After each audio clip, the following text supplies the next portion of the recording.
Alright teman-teman, harga combo untuk Saga VBT 480. Okay, 480. Saga VBT 480 ya. CVT lain harga. Kalau begini saya combine, dia ada oil filter, dia ada spark plug, dia ada minyak auto, dia ada motor oil, okay?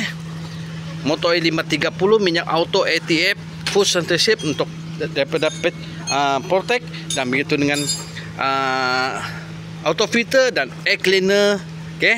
Kalau begini saja harga combo 454. Ini itu hari saya sudah post. Ini hari ada orang sudah datang.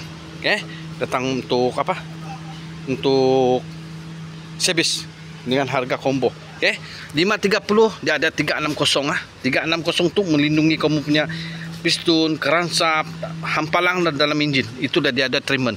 Dan daripada formula daripada Jerman. Nampak ni teman-teman. Harga combo saya ulang sekali lagi ya. Okay? 454. Okay, termasuk gaji. 454 termasuk gaji, okay? 454 termasuk gaji ya. Saya ulang lagi. Harga combo ada spark plug, ada oil filter, ada ATF, ada ini, ada motor oil, ada air cleaner, ada ATF filter dan gaji. Hampalang begini 454. 454, okay? Alright teman-teman, onsoi.